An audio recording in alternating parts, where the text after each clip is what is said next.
Today we're going to be talking about 12 travel tips that I believe you should utilize to travel on a budget. So without further ado, let's get started. So, tip number 1, utilizing justfly.com. Excuse the glare in my glasses, I don't have contacts, so we're just going to have to deal with that. I have to deal with it, you got to.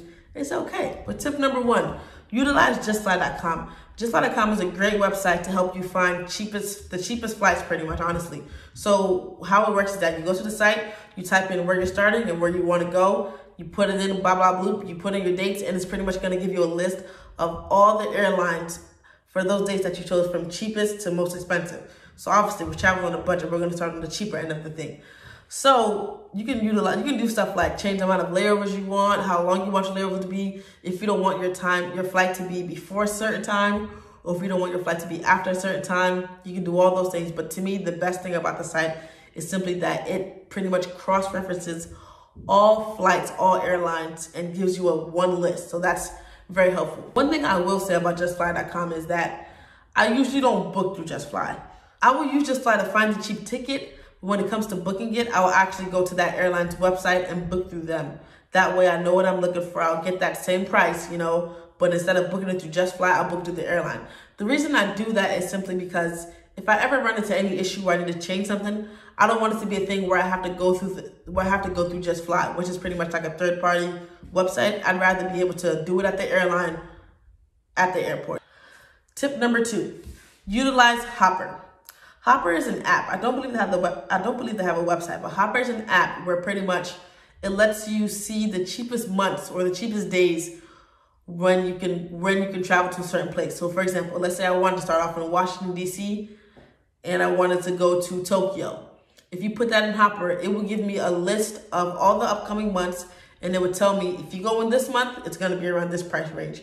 If you go in this month, it's going to be around this price range. So it just gives you a good glimpse on the best times, the cheapest times to go to a certain area. So that's definitely very helpful. Number 3 is utilizing Google Flights. With Google Flights, one thing I like about them is that pretty much you don't have to put in both a beginning and an end destination. Let's say you just put that, I want to start off in Washington, D.C., and you put whatever dates you want to put. It will give you a list of all the bordering areas, and it will show you on average how much a flight will cost at that place. So Google Flights is helpful for that, which brings me to tip number 4, travel by price, not by place. So before you all start yelling at me, this is what I mean. Like I just said with tip number 3 in the Google Flights, sometimes you want to travel, but you don't know where. And sometimes where you do want to go is a little bit too expensive for your budget at that time. Rather than travel by place, travel by price. It might be cheap to go to Florida that week. If you really, really want to go on vacation so bad, rather than going to some expensive place that you can't afford at the time, just go to Florida simply because you can afford it. And who's to say that you won't have fun in Florida? To me, you can have fun just about anywhere you go if you go with the right people or if you meet the right people and if you do the right activities. So again, sometimes it's okay to travel by price and not by place. Number 5, utilize public transportation.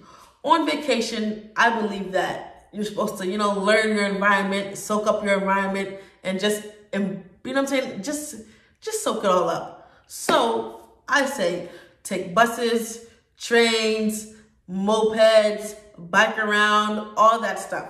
Ubers are cool and all because you get where you got to go quick, but it's like you're in a new foreign land. You want to explore, see what that place has to offer. So public transportation is not only cheaper, but you can also be able to meet people. You know what I'm saying? There's a lot more people on the bus and the train than there is in your Uber car.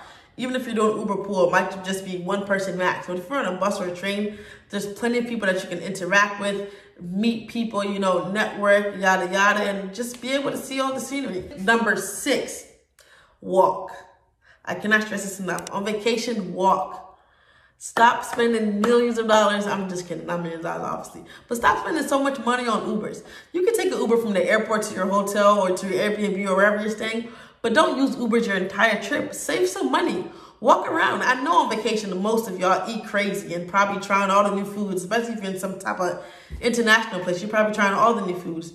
So 1, walking will save you money, but it will also burn off some of them calories of all that food that you're eating. And again, the same thing. You get to see the scenery. You get to really explore the land that you're in, the new land that you're in, When you're back home, you can drive all you want. But in the new land, walk around, get to see the locals. Tip number 7, stay in a hostel. So now, I've stayed in a hostel both internationally, like overseas, and in the U.S. I will say, the one in the U.S. I didn't like too much. So if you're in the U.S., I don't know. But overseas, definitely utilize hostels. Hostels overseas are very nice. They're very clean, very well kept. Like, it's like pretty much like a hotel in some of these places. So I would say utilize a hostel when you travel overseas. One, it's very cheap. Two, you get to meet so many people. Like, oh my gosh, there hasn't been one time where I stayed in a hostel overseas that I did not make a friend. And when I'm saying make a friend, I don't mean like we just said hi and bye. No, like we went together to go get dinner somewhere. We went together to go jump off a cliff somewhere. You understand what I'm saying? Like, we actually literally hung out. And it's like, man, I can't even imagine my travel experience without some of the friends that I made when I was over there. And that was all thanks to the hostel. You know what I'm saying? So hostels are a great way to interact with people who are also traveling, because most people who are in the hostels, they're not locals either. They're traveling the same way that you are. So, you know, it's be fun if you guys just mingle together, mix together, and have a great time. Number 8. If you're traveling in a group with like a lot of friends, maybe it's spring break or you're doing like a family vacation, I would say definitely utilize Airbnb. And if you guys want a promo code to get, I think, about $40 off, it's going to be down in my description. Just go ahead and feel free to utilize that for first-time users. Plug wall. But yeah, so for Airbnbs, those are definitely a great deal. I had to go to Atlanta recently with my family, and I simply just booked us an entire house.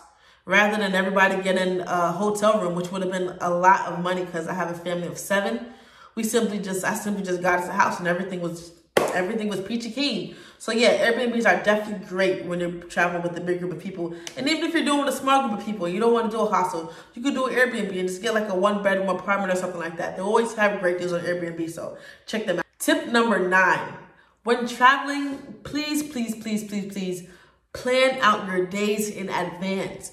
Do not wait till you get to where you're going to plan for what you want to do. Please don't. When I was in Thailand, somebody didn't do their job. Alyssa. I'm not going to mention any names. Alyssa. Someone did not do their job and plan all the activities like we asked them to. So rather than us getting to Thailand and being able to jump in and start having a great time and getting our rest, we pulled an all-nighter trying to plan out our entire trip. Not only did that affect our sleep, 2, we pretty much weren't able to go to Fifi Island simply because we didn't do prior research on knowing the time of the boats.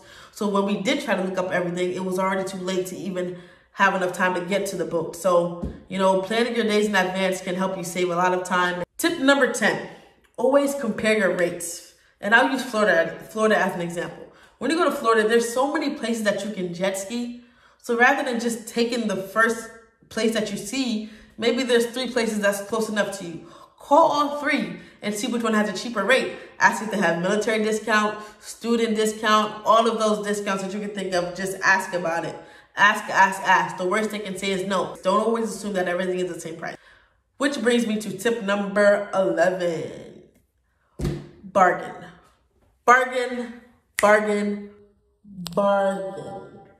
Man, bargaining is freaking the best. No, bargaining is not only limited to Thailand, because people always say, oh, when you go to Thailand, bargain. Yes, it is. You should bargain in Thailand. We bargained when we were there too. But bargain everywhere you go. U.S., not in the U.S., outside the U.S., above the U.S., in the U.S., outside the U.S., wherever you are, bargain. Oh my gosh. When I was in Kissimmee, Florida, me and my friend Micaiah, we were at Fun Spot, I believe. We did like some type of skydive bungee type thing. I literally saved us a total of $120. Literally. Like, what we were going to do cost $70 per person.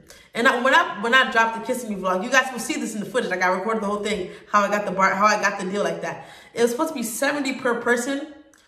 I got him to take it down to $10 per person. We saved $60 a piece, meaning we saved $120 total.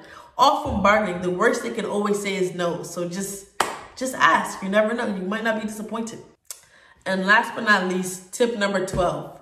Stop doing it for the gram. I see it all the time. When people travel, they want to get the most expensive car rental. Like, I mean, sure, that's fine. I guess that's cool for once in a while. But every single time, like, is it really that necessary? If you want to, fine. But if you're here on this channel, you probably want to travel on a budget. And one way to travel on a budget is to be content, bro. Like, You don't always have to flex. Every day you don't got to flex. Just enjoy your life. When I travel, you never see me renting out a Mercedes. Can I afford to rent out a Mercedes? Can I afford to rent out a Bentley when I travel? Yeah, I can. But I'm trying to travel on a budget. You know, I want to save some money and use that money for investments later on in life or for whatever. I have a savings account.